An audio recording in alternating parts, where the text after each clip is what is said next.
Ora, então, muito boa tarde e bem-vindos a todos a esta sessão. Nós vamos iniciar muito em breve. A sessão vai ter a duração de cerca de 50 minutos, 50 a 1 hora no máximo.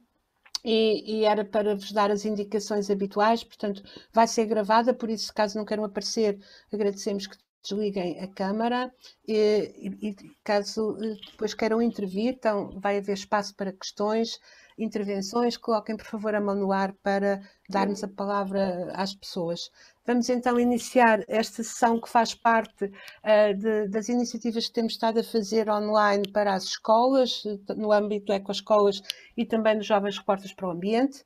Ainda ontem também aconteceu mais uma sessão no âmbito dos Jovens Repórteres e temos outra já agora, dia 25, sobre o Beabá do JRA, que é assim o nome, que é para explicar detalhadamente como é que se constrói um artigo, uma fotoreportagem, etc. Hoje temos connosco então Pedro Jerónimo para esta sessão sobre fake news, um tema muito atual e que com certeza que vai ser muito interessante. O Pedro é doutor em Informação e Comunicação em plataformas digitais, com uma tese pioneira sobre produção de notícias online em redações de jornais regionais, é investigador do LabCom e colabora também com o Centro de Estudos de Comunicação e Sociedade na Universidade do Minho e fundador de um grupo de trabalho de mídias regionais e comunitários. Tem participado em diversos projetos de investigação nacionais e internacionais e iniciou a sua carreira como jornalista na imprensa regional.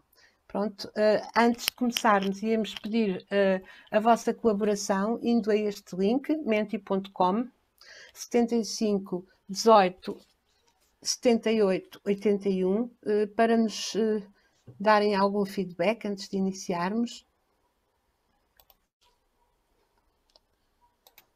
Será então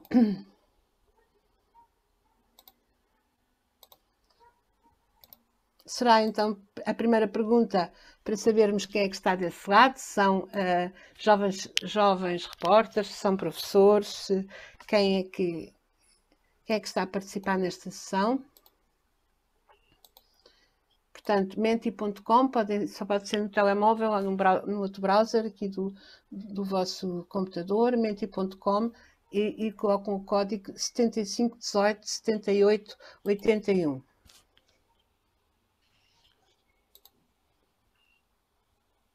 Já temos então 8 respostas, portanto, temos aqui vários alunos, que é ótimo. Os Jovens Repórteres são de facto os protagonistas deste programa, mais do que tudo. É importante estarem cientes e serem acompanhados para que a metodologia, ou seja, a investigação dos problemas, as técnicas de reportagem sejam adequadamente implementadas, mas é a ação dos jovens e é a vontade que eles têm de investigar sobre diversos temas que é o primeiro ponto e o ponto mais importante para começar um projeto JRA. Ora, já temos aqui pelo menos, já temos mais gente do que ligações, não é? Temos aqui mais respostas do que pessoas que estão neste link, quer dizer que algumas estão a assistir em grupo. E passava então a palavra ao Pedro Jerónimo. Boa tarde a todos, vou só partilhar aqui a apresentação. Digam-me só se estão a ver. Está lá, sim. Está? Ok. Antes de mais, agradecer o convite. É com muito gosto que participo nesta sessão, abordando um tema que eu diria que sempre nos implicou a todos enquanto sociedade, mas nos últimos anos mais, que tem suscitado cada vez mais interesse. Aliás, eu devo dizer que este convite para estar aqui resulta, em certa medida, de uma participação no encontro que houve no Fórum Escola Aberta de Figueira de Castelo Rodrigo, que na altura eu confesso que fiquei surpreendido com o interesse generalizado neste tema, até perceber lá que era o tema do Parlamento Jovem. Curiosamente, a minha parceira de atividade ao longo daquele dia foi uma colega naturalmente de um programa muito experiente já nesta relação com as escolas, que é o programa Ecoescola, e aliás ela ficou com contacto e vem daí o convite. Eu quando percebi que existiam os jovens repórteres para o ambiente, fiquei duplamente interessado e naturalmente disponível para poder estar aqui convosco. Porquê? Porque eu fui jornalista por ver, sobretudo, jovens interessados pelo jornalismo, que pode não nos interessar também enquanto sociedade diretamente daqueles que querem ser jornalistas, mas enquanto cidadãos nós somos consumidores de informação. E temos também direitos enquanto cidadãos de poder exigir aos jornalistas que, digamos que há alguns direitos, poderei falar um pouco sobre isso, direitos que nós podemos exercer enquanto cidadãos. Portanto, não é por acaso que tem falado tanto nos últimos anos de literacia para os média, ou literacia mediática. No fundo, é termos cada vez mais cidadãos capacitados para uma leitura crítica da sociedade através dos média. Neste caso, através dos meios de informação jornalística. Porque depois, no meio desta coisa toda que vamos falar aqui, e sobretudo porque a partir do momento que vai aumentando a taxa de acesso à internet no nosso país, que já é elevada, está acima dos 60%, vai crescendo, ainda que não chega a todo o território ainda, convém dizer. Neste ambiente digital circula muita coisa. O nosso consumo, diria, se calhar da maior parte do público, das pessoas que estão aqui a participar, o consumo de informação será muito feito neste ambiente digital, nomeadamente nas redes sociais, onde circula muita coisa, desde conteúdos de entretenimento a informação séria. Vocês, por exemplo, se forem a www.erc.pt, que é o site da entidade reguladora para a comunicação social, esta é uma entidade, como o próprio nome diz, reguladora, que regula os média noticiosos. Se alguém quiser criar um jornal, já agora dos jovens repórteres para o ambiente, se na sequência deste vosso percurso, se um dia mais tarde quiserem criar um jornal, uma rádio ou um projeto digital de cariz jornalístico, vocês têm que o registar na entidade reguladora para a comunicação social. A lei aponta para isso mesmo. Esta entidade regula esses meios. O que é que acontece? Se calhar alguns de vós poderão se recordar, há cerca de uns 2 anos, houve uma polémica porque a ERC estaria a admitir registro de sites de desinformação. E, naturalmente, o Sindicato de Jornalistas levantou-se, a entidade reguladora disse, bem, nós estamos a fazê-lo porque assim estão debaixo do nosso radar, nós assim podemos regular. Qualquer órgão faz o registro da entidade reguladora, está durante 90 dias, é um registro provisório. A entidade depois avalia e pode tornar esse registro definitivo ou não. Qual é a crítica que eu faço e que muitas pessoas fazem a esta questão? Muito bem que isso possa acontecer, da entidade reguladora querer ter debaixo do seu radar sites de desinformação, mas então vamos separar as águas. Porque se vocês forem ao site, conseguem aceder à base de dados, porque é pública, de todos os órgãos que estão registados nesta entidade. E o que vos vai acontecer é que vai-vos ser descarregado para o vosso computador um fecheiro de Excel onde está tudo misturado. Portanto, o cidadão comum olha para aquela base de dados e é tudo igual. Teremos projetos de jornalísticos com o compromisso de publicar a verdade. O compromisso do jornalismo e dos jornalistas é esse. É verificar a informação e publicar aquilo, factos reais, verdadeiros.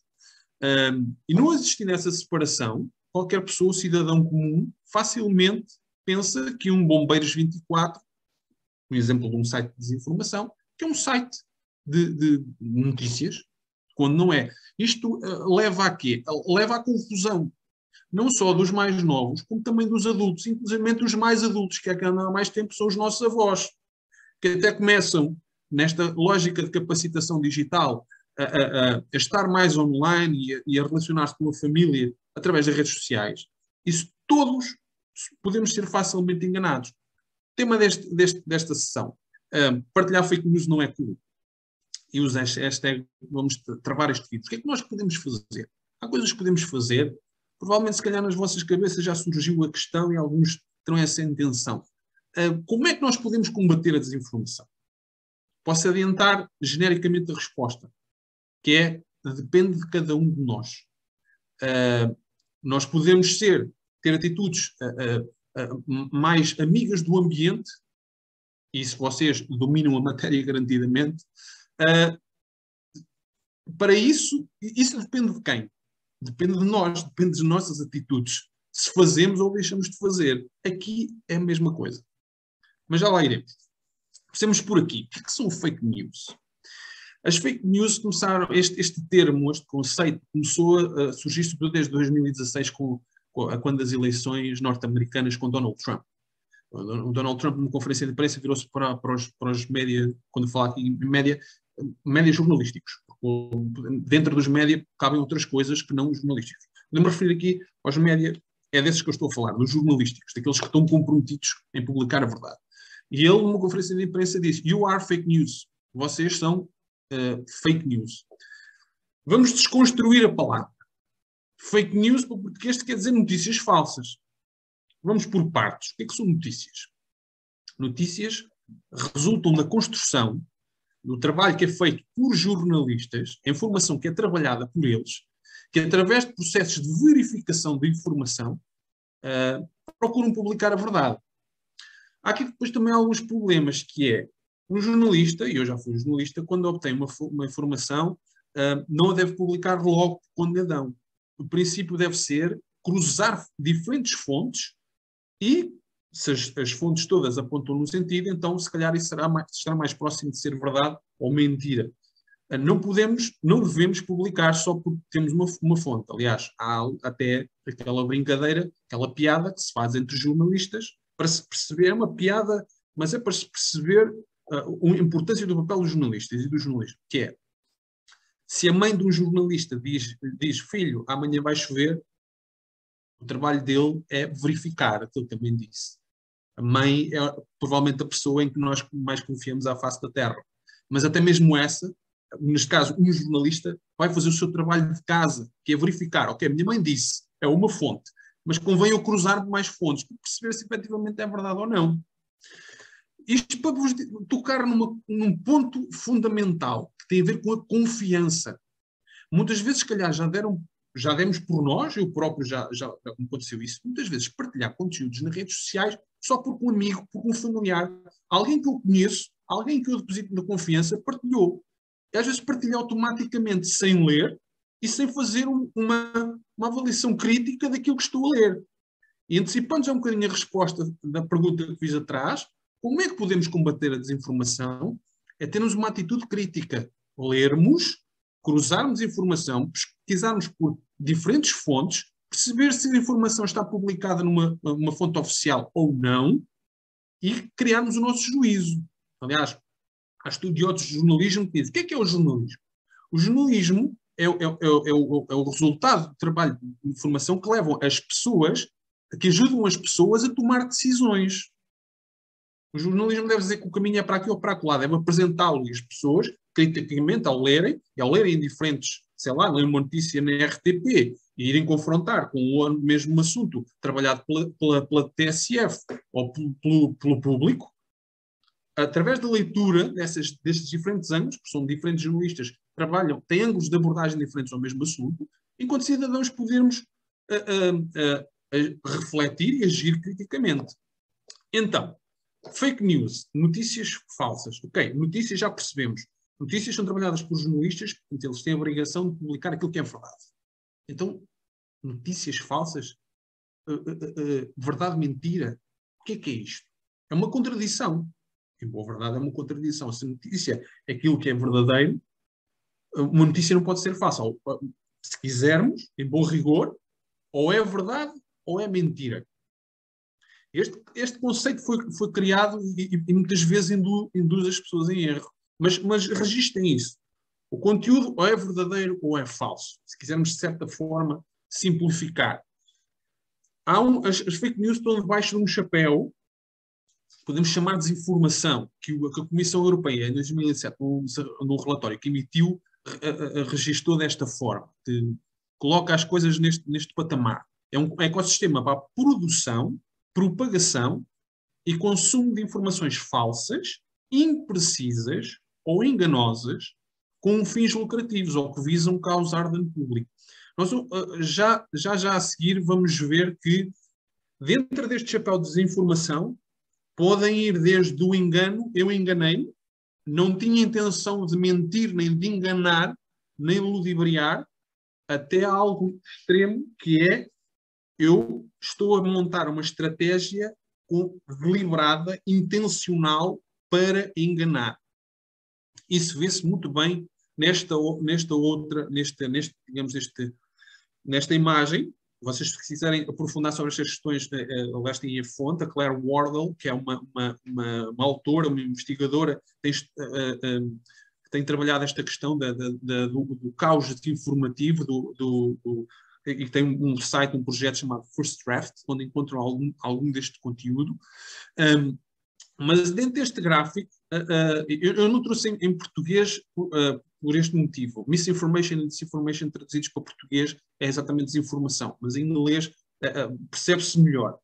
A misinformation, vamos focar nos extremos, a misinformation vai desde eu na rede social, por exemplo, partilhar um conteúdo de alguém que eu conheço, mas que partilhei, porque precisamente conheço essa pessoa, deposito confiança, portanto, se ela partilhou é porque é interessante, é porque é relevante, portanto, eu vou partilhar também, e se calhar aquilo tem lá algum erro, alguma imprecisão, e eu nem sequer vi, partilho, e sou envolvido no processo de desinformação, ou seja, não tive a intenção de enganar ninguém, mas fui levado na onda.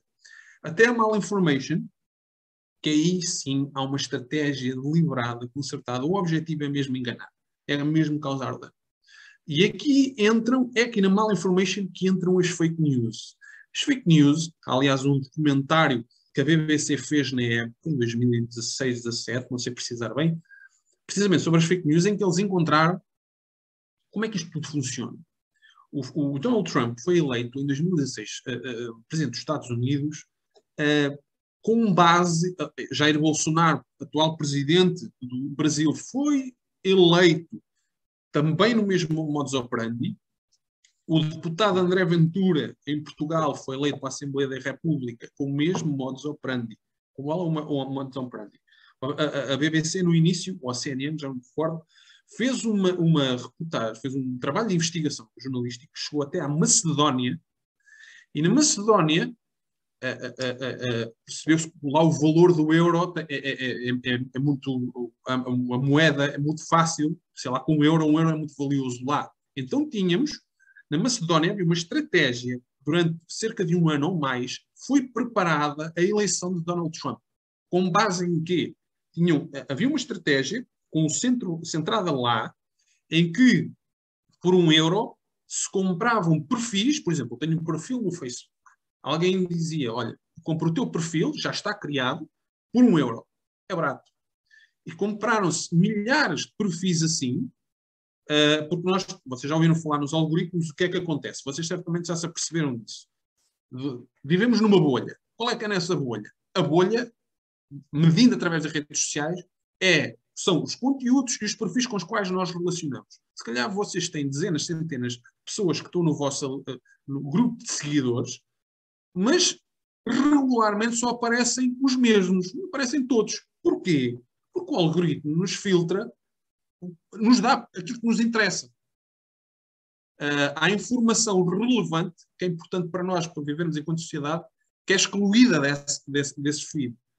Porquê? Porque há uma coisa que é chamada a economia da atenção. No ambiente digital nós temos, e com diferentes plataformas, com o telemóvel, temos múltiplos estímulos mediáticos a quererem chamar a nossa atenção. Olha para aqui, olha para lá, ok?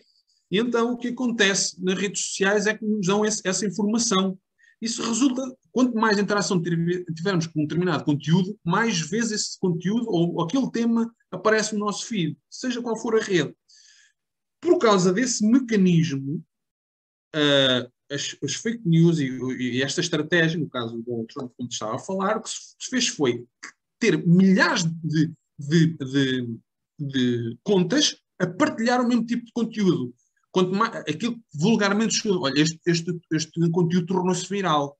está a ser muito partilhado. Quanto mais determinado conteúdo é partilhado, mais atenção chama. E a questão é ter milhares se eu tiver muitos perfis a partilhar a mesma coisa, seja verdade, seja mentira, a probabilidade dela aparecer no feed de outras pessoas aumenta. Foi assim que Donald Trump foi eleito, foi assim que Bolsonaro foi eleito, foi assim que André Ventura chegou à Assembleia da República, porque a estratégia é redes sociais. É muito assente na informação veiculada pelas redes sociais. O que é que se passa neste ecossistema? Neste quadro tem, no fundo, um bocadinho mais esmiuçado aquilo que vos falava há pouco. Vão desde a partilha de algo pode se enquadrar dentro de uma sátira, de uma paródia, de um elemento humorístico, que, como uma distração, pode ser assumido como algum conteúdo não humorístico, e alguém mais distraído pode pensar que é verdade. Dou-vos um exemplo que se passou comigo. Há uns anos, havia um anterior presidente, eu já agora, aproveitando, cumprimentos para todos, de modo particular para quem nos está a assistir do Distrito de Leiria, de modo concreto de Pombal, que havia alguém que estava a assistir a partir de Pombal. É o distrito onde eu sou originário, estou a residir agora na Covilhã, mas venho de Leiria. Curiosamente, um presidente de Câmara, de uma Câmara do Distrito de Leiria, há uns anos, alguém muito ativo nas redes sociais, alguém muito conhecido, que partilhou uma notícia, partilhou um conteúdo, não estou a ser rigoroso, partilhou um conteúdo no site cnoticias.net. O que era o cnoticias.net? Era um site satírico, em que nós íamos lá, introduzíamos alguma informação num formulário e aquele site gerava-nos aquilo que era uma notícia. Ele escolhia uma imagem e criava assim uma... Mas era um site satírico, de paródia. Ele partilhou aquilo como fosse verdade. E eu chamei a atenção.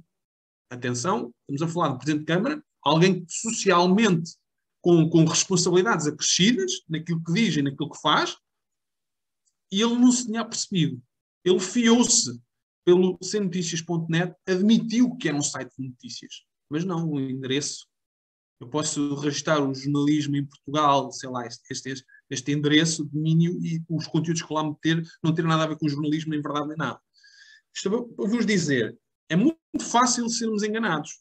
E pode ir desde partilhar um conteúdo humorístico. Nós sabemos que é humorístico, mas se calhar a pessoa que alcança o nosso conteúdo partilhado, porque está distraído, ou que não vai ver, ou por qualquer motivo, ou só leu o título. Muitas vezes nós somos, se calhar todos, muito leitores de títulos, das gordas, que é os títulos das notícias, mas quando nós é que efetivamente clicamos e lemos a notícia toda? E depois também há estratégias, dentro daquilo que se falava há pouco, é a economia da atenção, que todos disputam a nossa atenção enquanto utilizadores, até os próprios meios com responsabilidade, muitas vezes criam títulos que não são bem aquilo que a notícia diz. É uma coisa chamada clickbait. Querem que nós, enquanto utilizadores, fomos lá fazer o clique para ganharem mais audiência, no fundo. Portanto, resumindo, vamos desde a sátira, desde a paródia, até um conteúdo mais enganoso que contém informações que não são verdadeiras.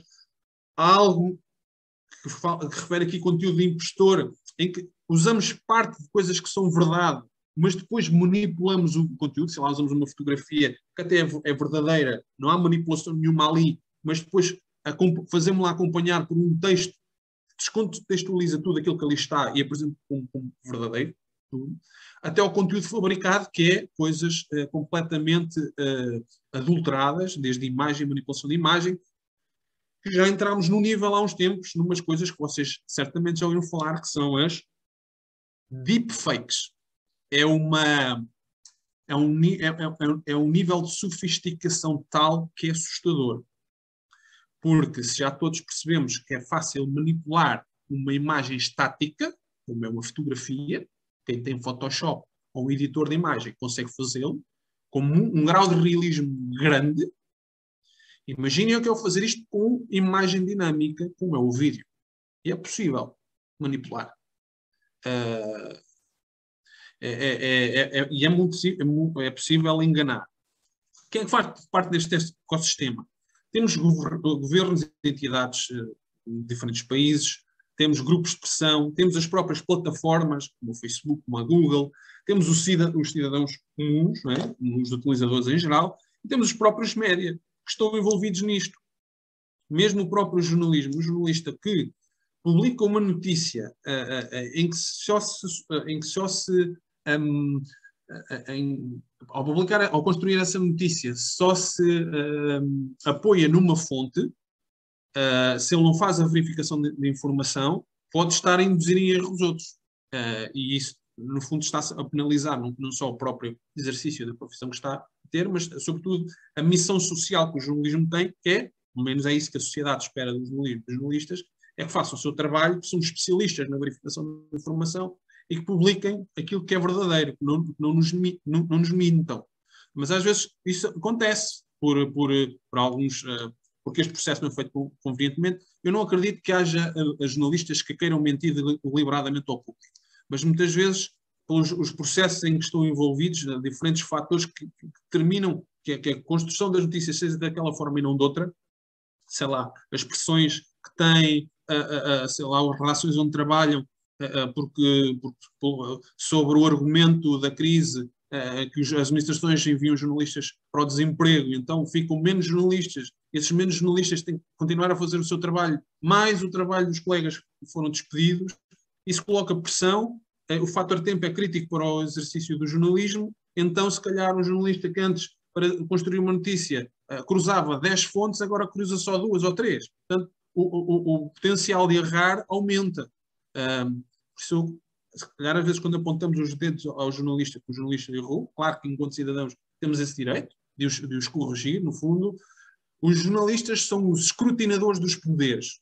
É assim, diria, se calhar olhamos, ou se deviam olhar os jornalistas. São aqueles que, no exercício da sua profissão, escrutinam os poderes. Que escrutinam se o Presidente da Câmara está a fazer bem o seu trabalho, se o Ministro está a fazer bem o seu trabalho, se os diferentes poderes, o poder económico das empresas, há diferentes poderes, desde do político, do económico, do religioso, há diferentes poderes. Mas também nós, cidadãos, podemos escrutinar, se quiserem, os escrutinadores da sociedade. Isto é, os jornalistas não são máquinas, não são robôs, não são perfeitos e não fazem tudo bem. Também erram, não porque queiram, mas às vezes acontece.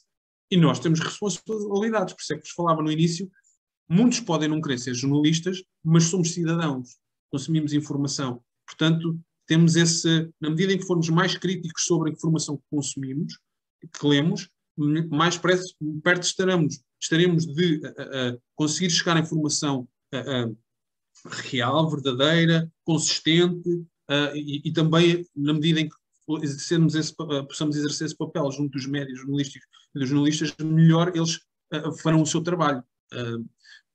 Alguns dados sobretudo, esta coisa da desinformação e das fake news. Como já perceberam, o espaço de batalha privilegiado desta questão são redes sociais. As redes sociais também mexem muito com um elemento crucial, que é a emoção.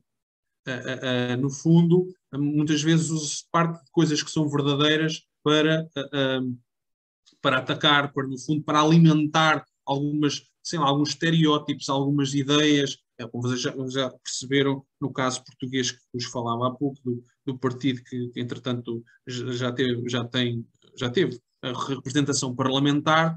Há, por exemplo, um público que é claramente atacado, os ciganos, a discriminação, que as pessoas que recebem o rendimento social de inserção, que vivem forçosamente, passam essa ideia.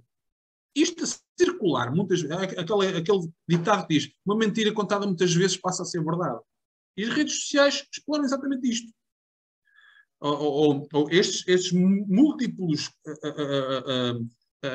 perfis, pessoas alinhadas com esta ideologia, alimentam esse mesmo ambiente para que essa informação passe. O que é que nos compete? Voltamos à pergunta. Como é que eu posso combater a desinformação? Depende de ti enquanto utilizador. Se estás disposto a informar-te, a pesquisar e procurar informação. Ok, é dito que determinada informação que vocês obtêm, sei lá, sobre o processo de vacinação, tanta desinformação que circulou nesta altura de pandemia e com o processo de vacinação. Ok, fonte oficial, DGS, Ministério da Saúde, a Organização Mundial da Saúde, são fontes oficiais. E obviamente essas têm responsabilidade, têm que nos dizer a verdade. Se não disserem, têm que ser responsabilizadas por isso. Podem ser responsabilizadas por isso. Portanto, em que fontes é que eu fui ver? Eu dou-vos um exemplo que se passou comigo, não tem a ver com... Vamos fugir desta parte aqui da questão da pandemia, mas uma coisa muito simples como, felizmente a senhora ainda é viva, e uma referência na cultura do nosso país, que é a atriz Eunice Munhoz. Há exatamente 10 anos, estava eu a fazer a minha tese de doutoramento, e começa-me a aparecer no feed do Facebook imagens da Eunice Munhoz com, não me recordo o ano de nascimento dela, tracinho 2012. Quando vemos uma imagem com estes anos, o que é que óbvio para nós, leitor, morreu a Eunice Munhoz. Eu recordo-me que estava em plena redação de uma das redações que estava a estudar, imediatamente o meu instinto foi Google, um mecanismo simples. Pesquisar no Google e nós podemos filtrar a pesquisa que fazemos, se calhar vocês já sabem fazer isso, estão habituados a fazer isso, que é quais foram as entradas, o que foi publicado na internet nas últimas 24 horas em que aparece a palavra Eunice Munhoz. E o que me apareceu eram coisas em blogs e redes sociais. Ok, foi ao Twitter, onde tinha um conjunto de jornalistas, colegas que me seguiam e que eu os seguia, e eu tuitei e disse: alguém sabe alguma coisa sobre a alegada morte da Eunice Munhoz? 5 minutos depois, há um colega que me diz assim: a Eunice Munhoz acaba de desmentir a sua morte na página do Facebook. E as notícias que apareceram, ou seja, aí já foram notícias que apareceram, alguém foi verificar, a notícia foi a Eunice Munhoz desmente a sua morte no Facebook. Mas eu ainda assumi um papel de maior desconfiança, ou de relutância, se quiserem, que foi: quem é que me garante a mim que esta é a página oficial da Eunice Munhoz, e quem é que me garante a mim que aquilo que foi lá publicado foi ela ou alguém a pedido dela? Eu acho que os jornalistas seguiram, daquilo que eu vi na época, usaram muito o post publicado naquela página como fonte. Não sei se algum se deu ao trabalho de ligar para ela ou para alguém da família, que era o que deveria ser feito. Aliás, o nosso atual Presidente da República, há uns anos, quando era comentador na TVI, no domingo à noite, recebe uma chamada, estou a contar isto, recebe uma chamada do pai, minutos antes de entrar no ar, e diz: olha, faz o comentário político, os livros que ele apresenta, e depois no final faz uns apontamentos. E tens que falar no fulano tal, este senhor que faleceu, que acabou de falecer e tal. E o Marcelo Rebelo de Sousa faz essa referência. Após o programa, mal o Espaço Telejornal acaba, ele recebe chamadas do suposto falecido a dizer: tu foste anunciar a minha morte e eu estou aqui. Ou seja, reparem nisto. Alguém com a relevância que o Marcelo Rebelo de Sousa tinha na época confiou, porque era o pai que estava a dizer, mas aquilo não era verdade. E não foi o pai que o quis enganar. Simplesmente o pai terá entrado num processo de também ele ter sido confiado em alguém, e esse engano acabou por se espalhar. Temos, por isso, como perceberam, as redes sociais são um espaço privilegiado para isto. Há cada vez mais, em 2020, os funcionários do Facebook, como veem, passaram horas e horas e horas a remover. Nós podemos fazer isso, a denunciar conteúdos, podemos fazer isso enquanto utilizadores de redes sociais.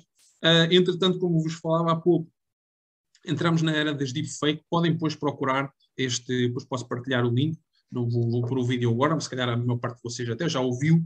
É um dos primeiros vídeos que foram colocados no YouTube para explicar do quão mal nós podemos causar através das deepfakes. O que é que aconteceu? Aquele que aparece à vossa, identificam claramente, o Barack Obama, antigo presidente dos Estados Unidos, e ao vosso lado tem um humorista. Isto começa com o Donald Trump a dizer fazer um conjunto de afirmações que achamos estranho ouvi-las de quem o está a dizer. E, entretanto, a tela divide-se em duas e aparece este humorista que tem uma capacidade, do ponto de vista vocal, de imitar muito bem a voz do Barack Obama. Da mesma forma que nós temos cá o Fernando Pereira e outras pessoas ligadas à música e ao humor que conseguem imitar muito bem a voz de determinadas personalidades. E este aqui, o que fez foi isto é o conjunto de, por um lado, alguém que com a sua voz, ou do ponto de vista de software, consegue fazer uma modulação de voz que a cola, que fica colada ao original, simultaneamente é usado um software que faz, no fundo, em que é possível manipular o movimento vocal para fazê-lo coincidir com aquilo que é dito. Imaginem o que é encontrarem um vídeo. É um vídeo, foi filmado. Eu vi. Mas atenção, isto já é possível ser manipulado.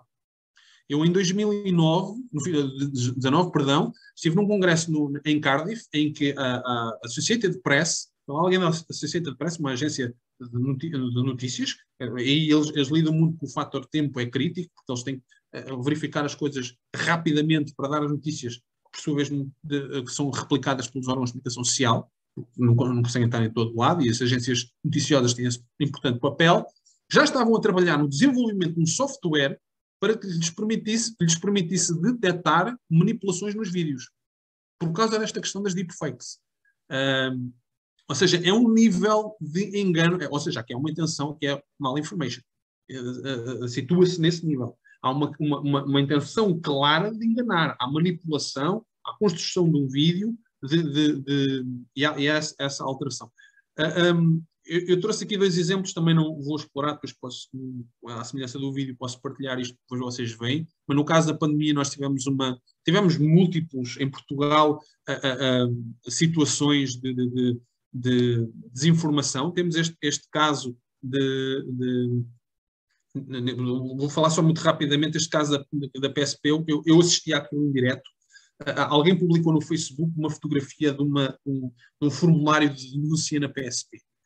Qual era a ideia que estava a circular? Que 2 mulheres que tinham dado entrada nos hospitais universitários de Coimbra, infectadas com suspeita de estarem infectadas com Covid, e que tinham fugido do hospital.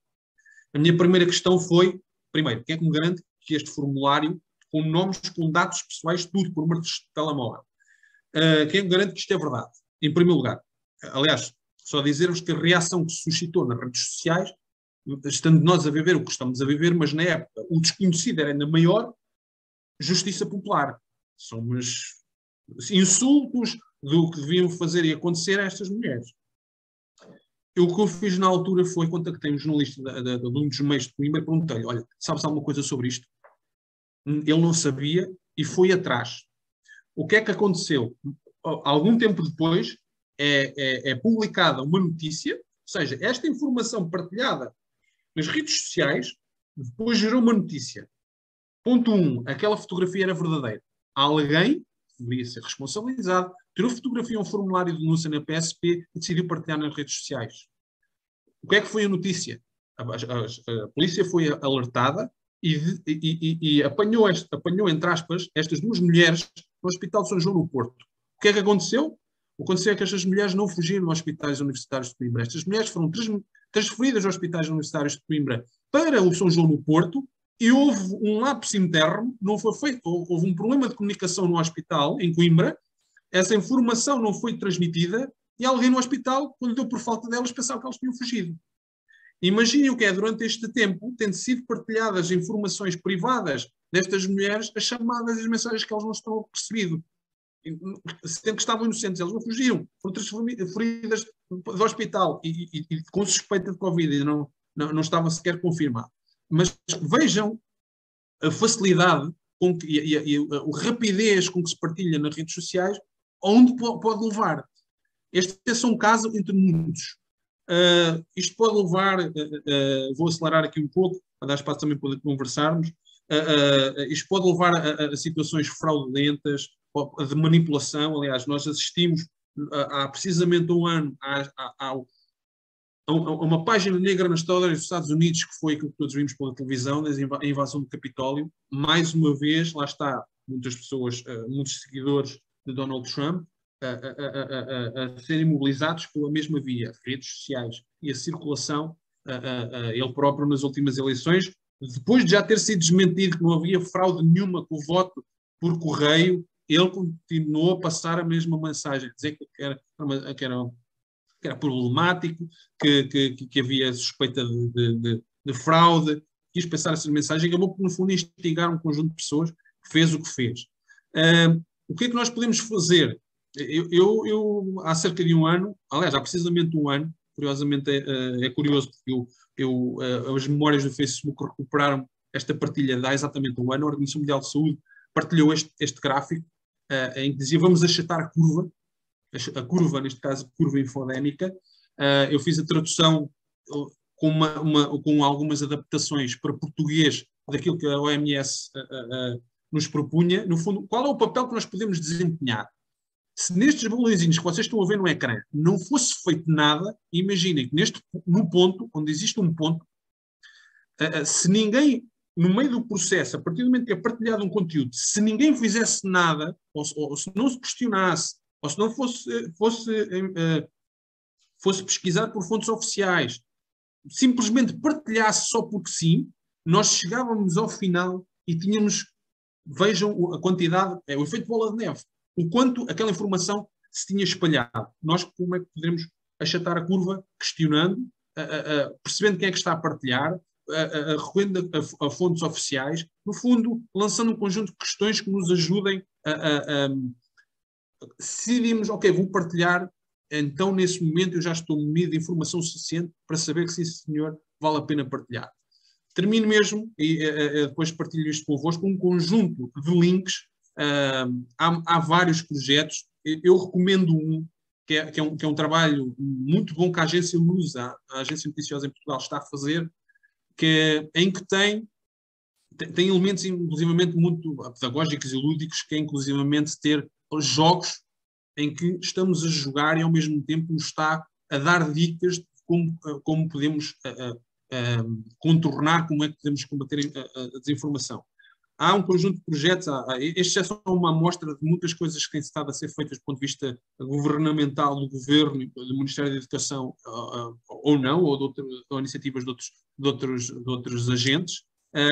O projeto, o Media Trust Lab, que é o projeto que eu estou a liderar, é um projeto que iniciou há poucos meses na Universidade da Beira Interior, que procura estudar, e sobretudo há um elemento importante que é capacitar, uma área neste interesse no estudo da desinformação nos últimos anos, um espaço que tem sido pouco estudado, sobre o qual se tem refletido pouco, que é a realidade nos pequenos meios, em torno dos meios regionais, e por isso o nosso trabalho será feito junto dos jornalistas destes meios e também junto da população, porque o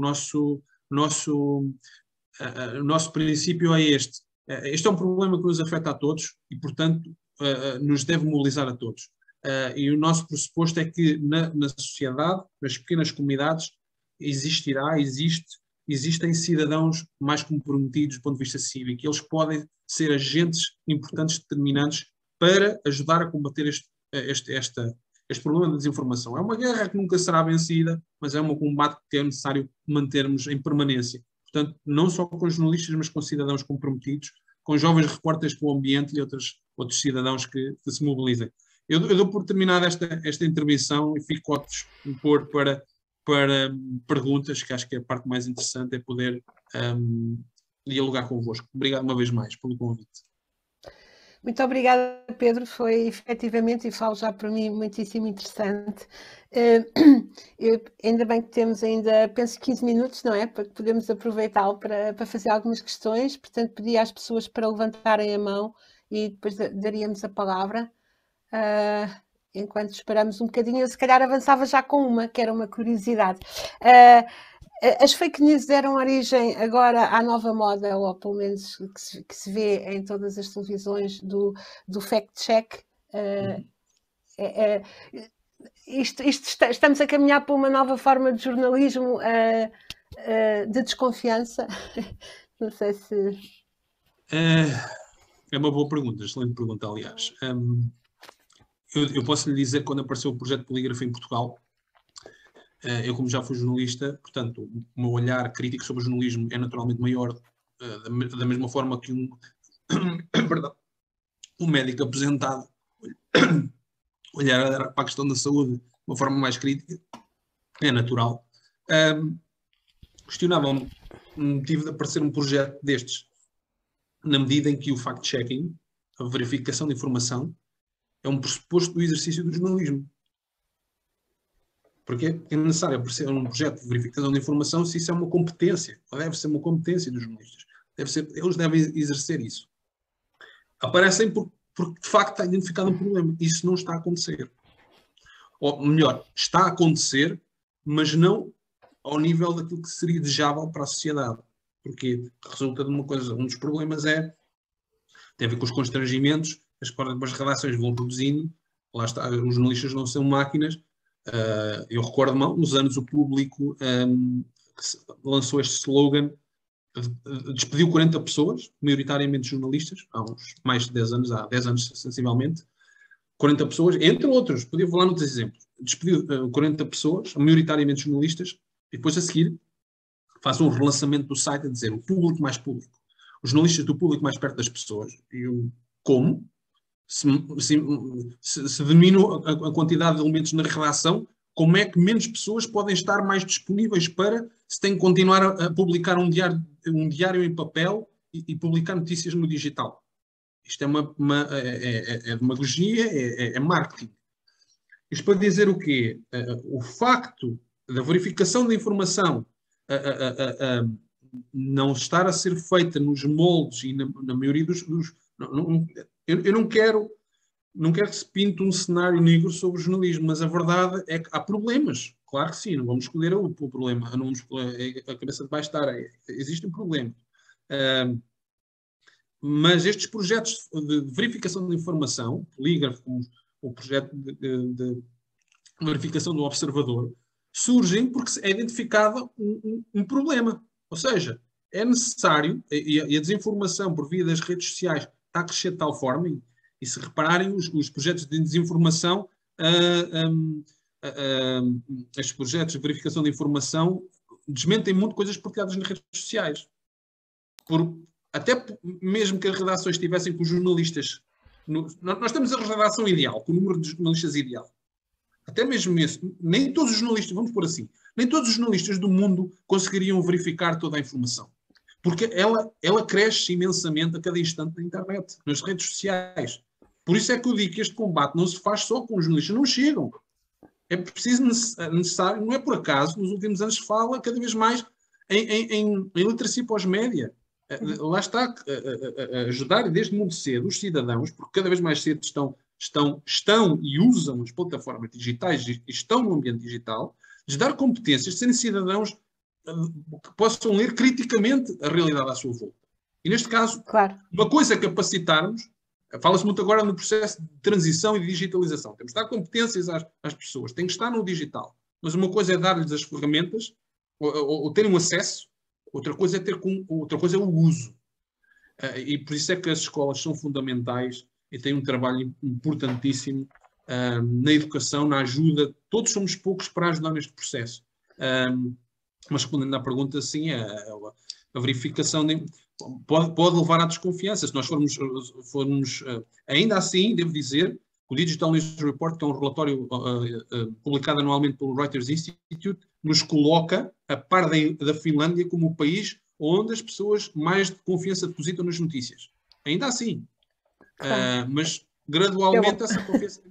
O que é bom, e é muito também redes sociais, não é? Também é o que se vê, que é mais... Não só, mas também. Já agora está aqui uma pergunta, mas antes disso, só para chamar-lhe aqui a atenção que estão algumas questões no bate-papo, como o que sugere para combater as fake news, de que forma o jornalismo local pode combater, que condições têm os pequenos jornais para lutar. Mas eu se calhar dava aqui primeiro a palavra aqui à Maria Isabel.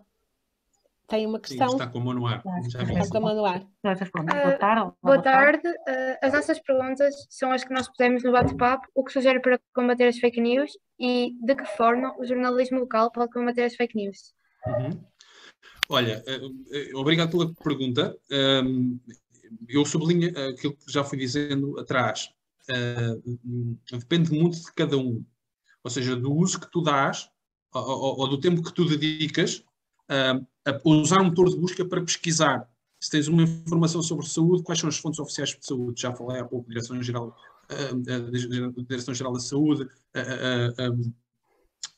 o Ministério da Saúde. Mas, por princípio, os órgãos de comunicação social, os jornalísticos, devem publicar aquilo que é verdade.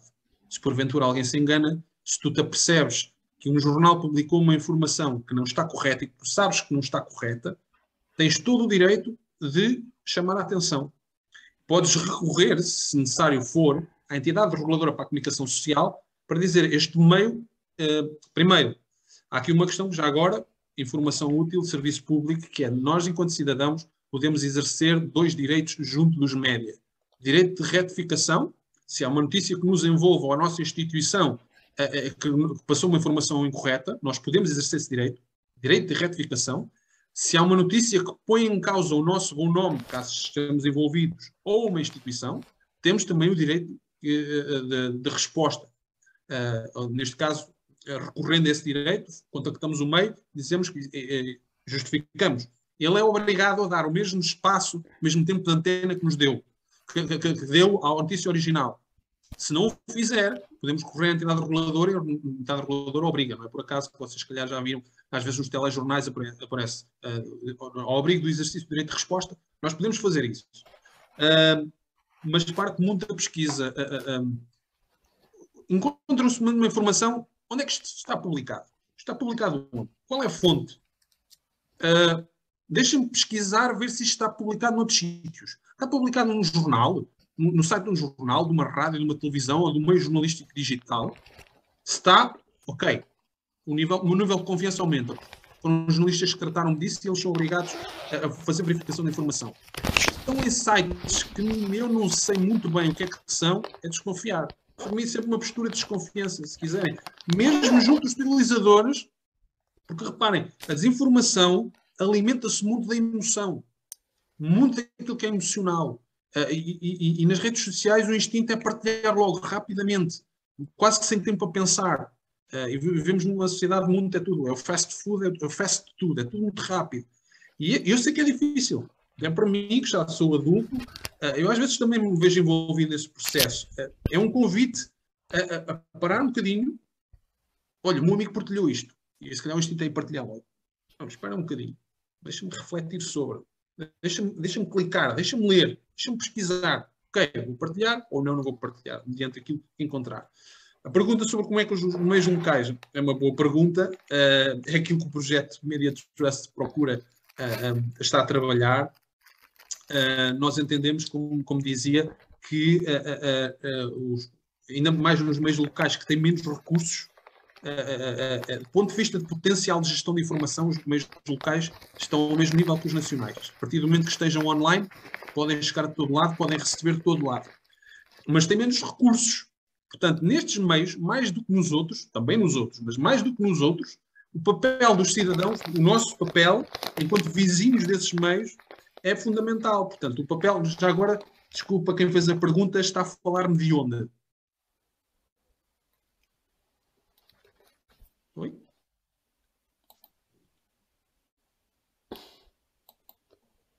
Ok. Desposente. Ok.